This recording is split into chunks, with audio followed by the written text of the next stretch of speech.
American bombers assemble at a secret airdrome somewhere along the northern tip of Australia.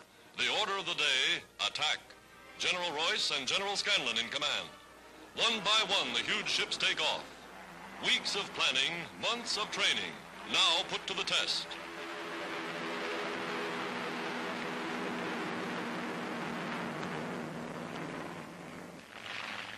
Fast pursuit planes roar down the strip and zoom aloft at incredible speed. These are the fighters of the air fleet. Daily they go up, and daily they land. From the looks of the bullet holes, some of them have made contact with the enemy. Battle scars that show that American ships are built to take plenty of punishment.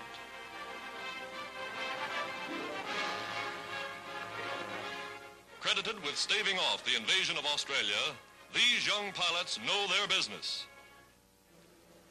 Here's one coming in now. His landing gear jammed by Japanese bullets. He's forced to make a crash landing. Dangerous with any ship, doubly so with a bomber.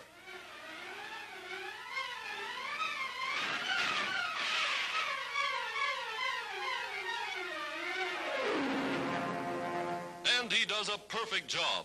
All hands aboard safe and sound. The pilot is congratulated by the general and mentioned in official dispatches.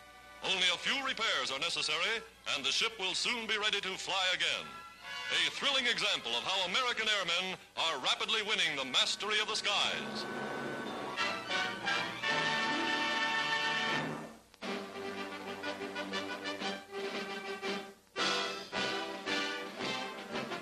America honors Army nurses who served under fire in the Philippines. Heroines of Manila, of Bataan and Corregidor, their deeds have written an epic chapter in U.S. history. Mrs. Roosevelt looks on as 6 who came back received medals for valor. To student nurses, their courage is an inspiration. Caring for the wounded until told to go, they were the last to leave. On the home front, women enlist for less glamorous, less hazardous, but equally important work in industry. Replacing men who are called to the colors, these girls are operating one of the nation's biggest lumber mills.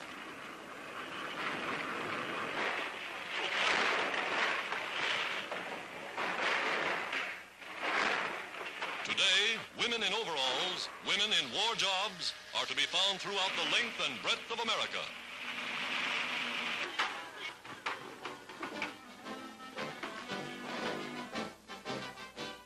Even at Army proving grounds, the so-called weaker sex is doing a man-sized job.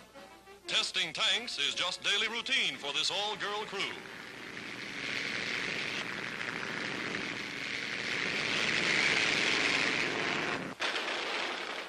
On the firing range, they try out the latest machine guns. A 50-millimeter aerial defense weapon with plenty of kick. Manning anti-aircraft batteries, they feed shells and fire them with clockwork precision.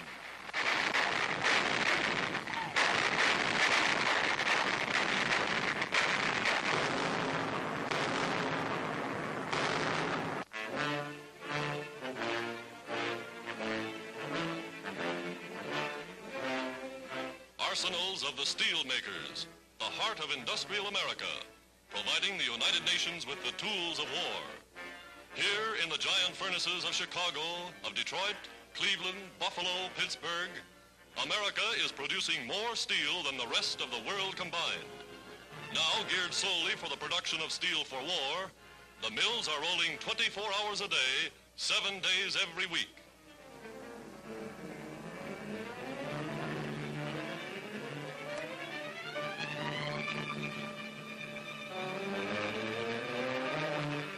Endless streams, the hot molten lava flows to the forge of Mars. Out on the Great Lakes and to the mountain ranges beyond, mammoth carriers race to keep up with the mill's demand for iron ore.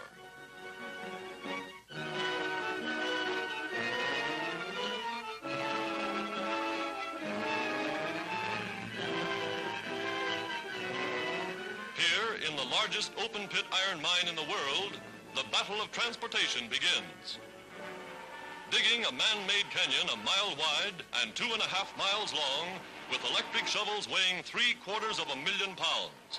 Shovels that take 16 tons of ore in each scoop, loading a 50-ton railway car in 3 mighty bites. Day and night, 85-car trains roll down to the ore docks, each train carrying 8.5 million pounds of iron ore in every load.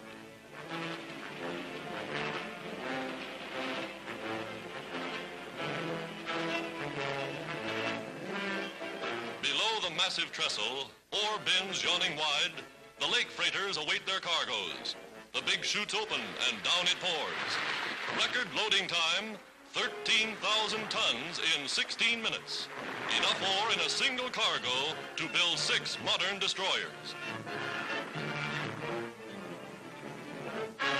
Out into the broad waters of Lake Superior, the carriers begin to move. A bridge of ships 1,000 miles long, 20,000 passages a year, racing against time and the weather. The race begins with the first cold days of the northern spring. For in 8 months, the freighters must haul enough ore to keep the steel mills working through the entire year. Through the peril of fog and snow and ice, across 90,000 square miles of landlocked water, the Great Lakes Fleet is winning the battle of transportation. Iron ships and iron men supplying the sinews of war to the arsenals of democracy, the mills of America's steel makers.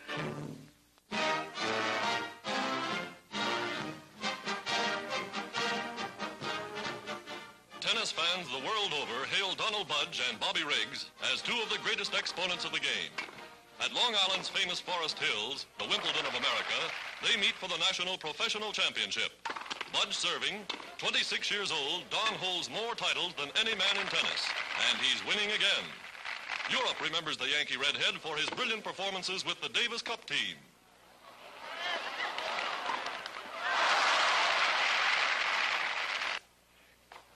Riggs serving, and today he's no match for the champion.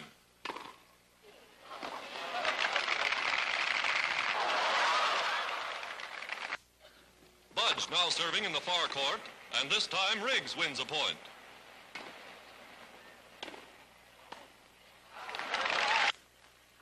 But Budge has 2 sets, and he's taking the title with 3 in a row. Undisputed master of the courts.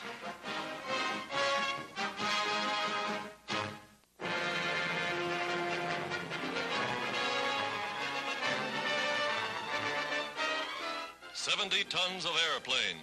The U.S. Navy's new $2.5 million experimental flying boat, Mars, now ready for her maiden flight. Capable of flying the Atlantic and back without stopping for fuel, the mighty Mars is a forerunner of things to come.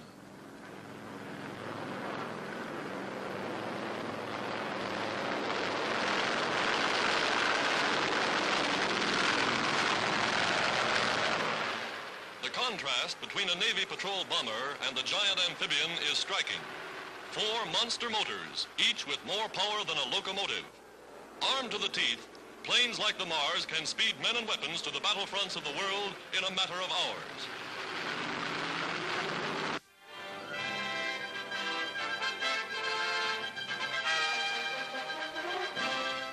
Canada's answer to Nazi U-boat sinkings. First films of the Dominion's fast new fleet of submarine chasers in action. Picking up a convoy, they test their new anti-submarine gun.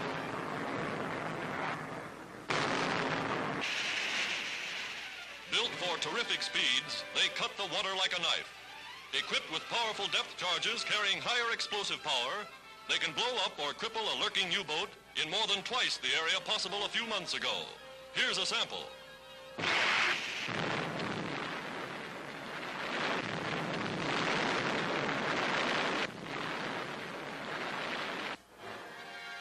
And in 30 seconds, another's ready to go over the side.